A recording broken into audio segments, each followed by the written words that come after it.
Welcome to Amplife, the official podcast of De La Torre Orthotics and Prosthetics, located in Pittsburgh, Pennsylvania. I'm the Brian Moe, the social media advisor for De La Torre, and I also happen to be a below-knee amputee. Let's get into today's episode.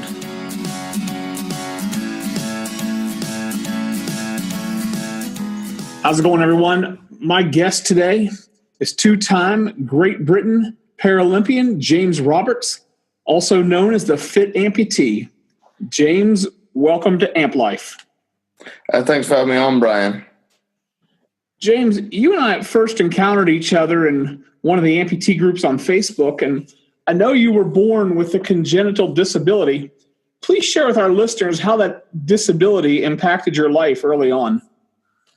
Well, Brian, with my disability early on, from my recollection, the only impact that it had was obviously learning how to crawl because that limb wasn't there. So what my parents said to me early on was I was quite tippy and falling over quite a lot. But once I learned to crawl, they were saying I was virtually impossible to catch. So that's probably one of the early incidences that I had to overcome. Obviously, another one, I think I was like in elementary school. The one that sticks to mind was the monkey bars and seeing my other peers playing on that, and I'd be sitting on the side thinking, well, how can I adapt that so I'm able to do that? And my parents said, well, I think you could see it ticking over in my brain. I was trying to work it out. How could I do that? And within probably about 2 to 3 days, I'd be there playing alongside. So it's just been the cases of just trying to figure out how I could adapt it so it would be, in a sense, accessible for me. So it's kind of been some of those along the way, and that's about it, really. Okay, so it seems like from an early age, you didn't let anything hold you back with regards to having a disability or a difference or anything like that. Nope. Well, I think the story that comes to mind, like speaking to my parents about it, obviously with the amount of bones I'm missing in my left leg, the radiographer said, in all honesty, I shouldn't be able to walk. Obviously, my parents didn't tell me that, and as a youngster, you are quite adventurous, and if you're not told something, it's not going to hold you back, and you obviously learn to adapt to that situation and move forward. So obviously I didn't know that was a circumstance, so I was probably about into my teens, and obviously I've got used to walking, adapted it to my certain way, and kind of gone from there. Nice. So I read on your website that you grew up on a NATO base in Belgium. What was that like? Would you have considered yourself a typical military brat as a kid?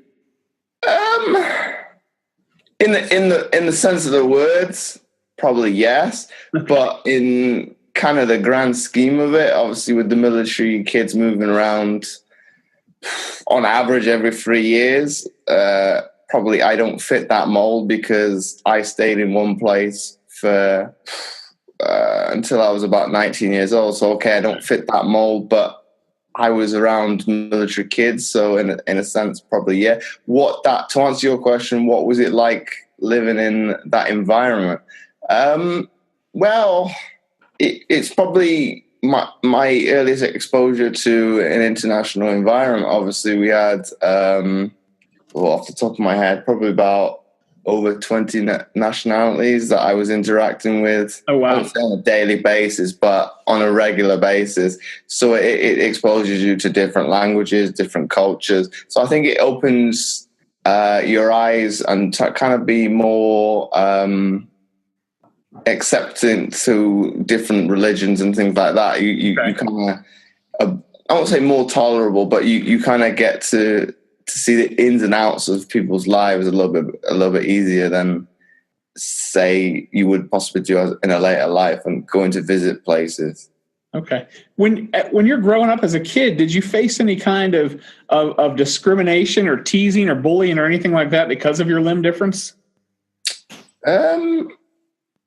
Bullying, no. I think I had a good group of friends in school growing up that if it did happen, I think, I won't say it would be dealt with, but it's like, well, he's no different to anybody else. Maybe teased to a little bit, but that's, I wouldn't say because of my disability. I think it would be probably because I possibly couldn't catch them because of the limb impairment, but that's children probably picking on a weakness, which you would do anyway. Right. Be it you have an impairment or not.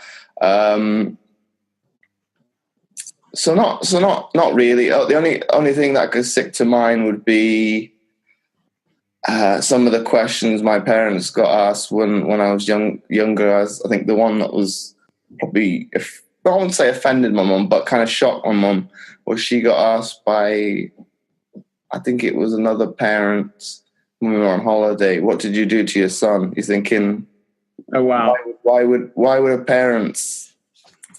Well, in how I think of it, why would a parent probably they thought maybe mutilate to some extent, but why would a parent do that to their child? Right. Like, you think back to that, it's quite shocking to think somebody have to deal with that kind of questioning. That is. So you're born with this congenital disability, and you're growing up on a NATO base, and pardon the pun here, if you will, but it sounds like you just kind of hit the ground running. And so, what led you to pursue athletic competition? Oh, that's a good question, Brian. I think it happens back to both sides of my family are quite athletic anyway. Okay. Obviously, growing up in that military environment, exercise is a massive part of it. So I think it's just become a part of me. It was, I've been quite sporty from the age about 7 or 8. So it's always been a part of me to some extent. And I think if I didn't have it, you're thinking, well, what avenues might have gone down? It's probably been a good one to keep me out of trouble. Okay. I read on your website that you began your sporting career in swimming in 2003 as part of the British Swimming Potential Squad. What was that experience like for you? Well, that was actually my start of my elite career. I actually started swimming when I was, what would I have been, back in 98, 99 for my swim club on our NATO base. Okay. So that would have been. But to come back to answer your question, what was it like? If we kind of go back probably a year or so to before that, was I was asked by one of my coaches in Belgium on the NATO base, had I ever thought about taking up disability sport? Well, I kind of was taken back by that question at the time. I would have been probably about 15 years old. Okay.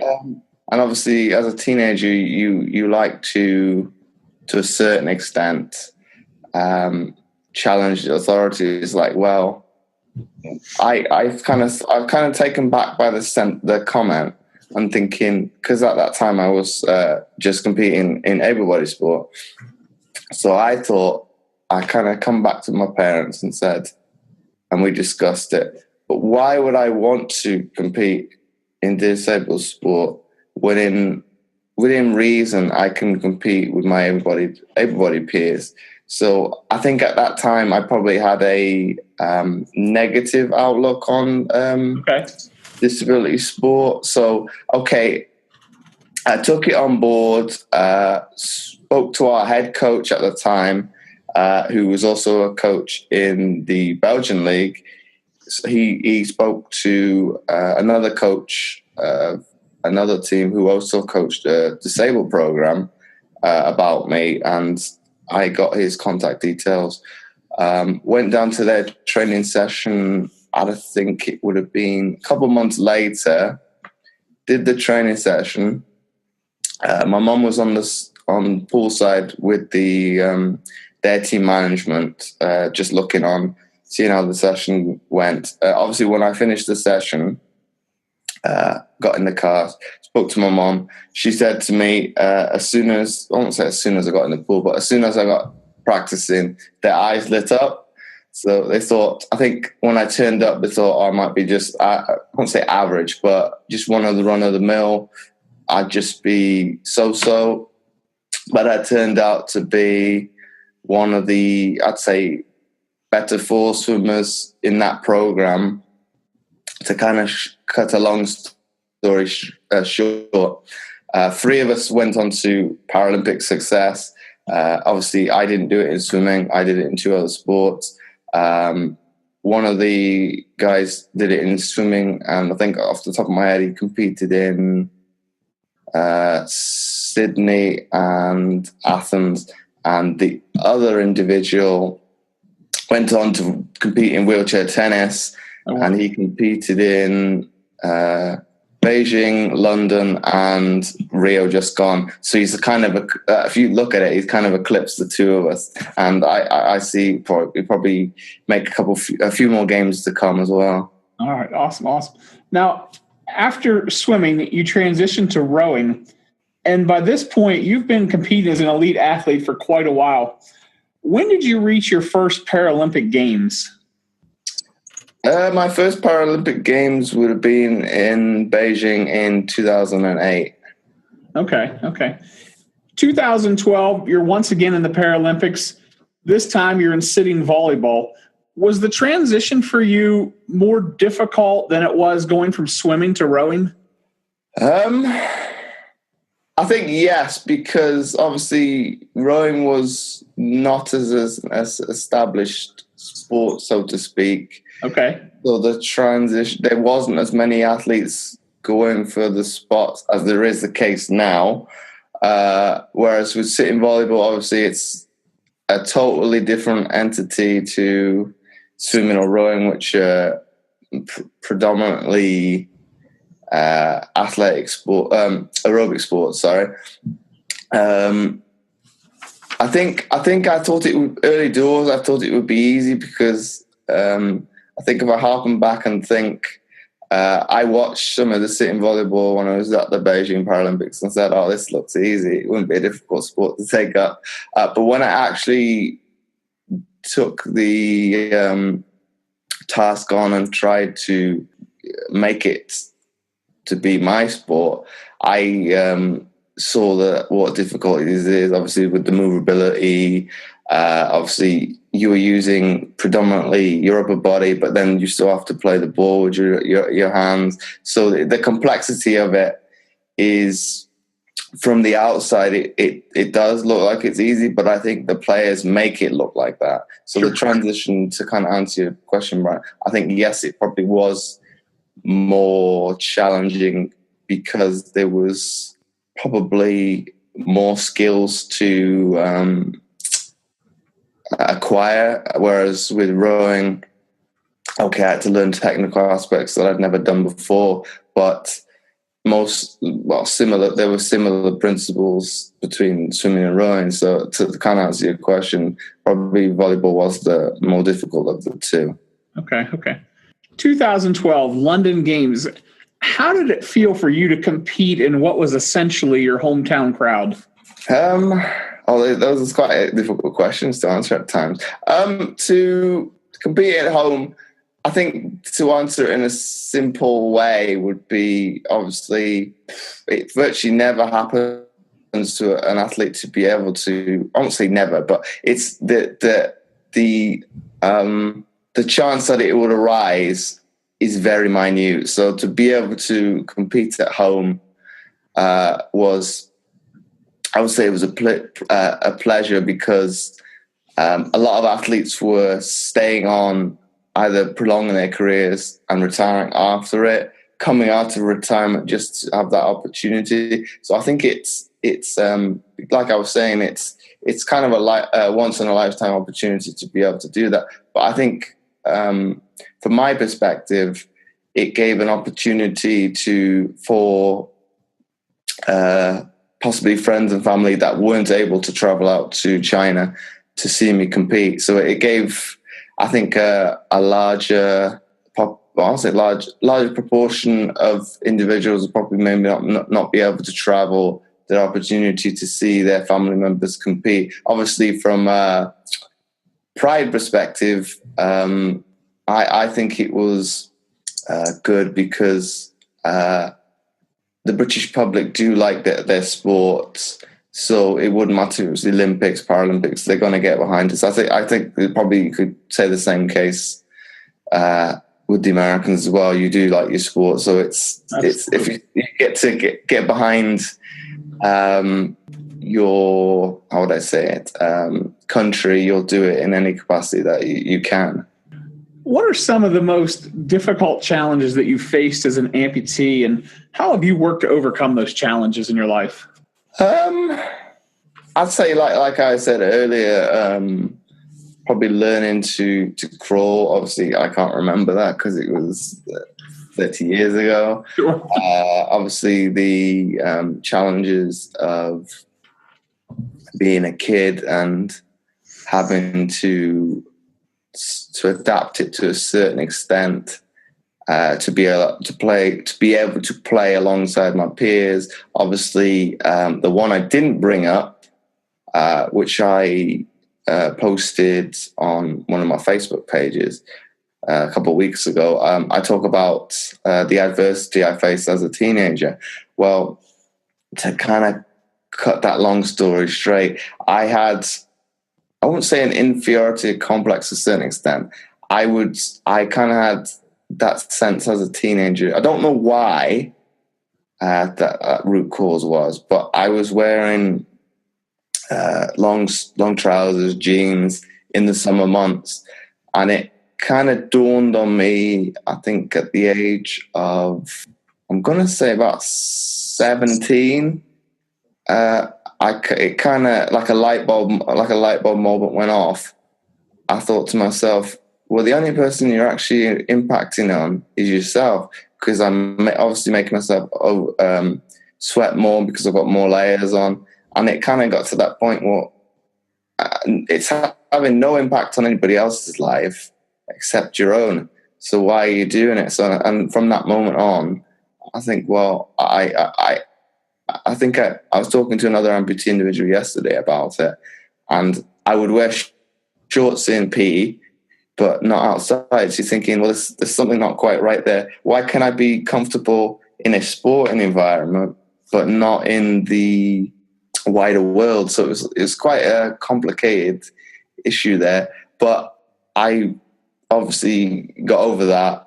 If it's hot and sunny now, I'll wear shorts. I've got no issues with people asking questions about my disability, how it impacts on life.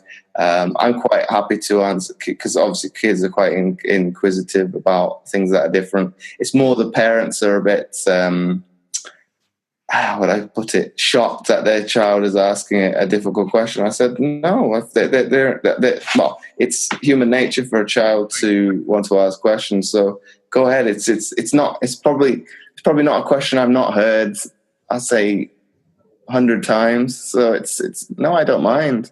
Tell me about the genesis of James Roberts Fitness, the Fit Amputee, and the coaching that you're doing now. To kind of summarize kind of all three into one, obviously my business predominantly obviously is James Roberts Fitness, which I started in 2015.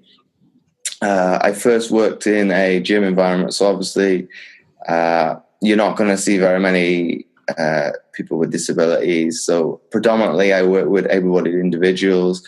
On my books, I had a couple of people with disabilities, be it wheelchair users, a few with limb impairments, obviously, because the gym would say, we have a member of staff that has a disability, which is, I didn't always like how it was worded. It's like, well, yes, I have a disability, but if you do think outside the box, you can adapt you should, in theory, in the fitness industry, adapt the exercise to the individual anyway, no matter of their disability, gender, whatever.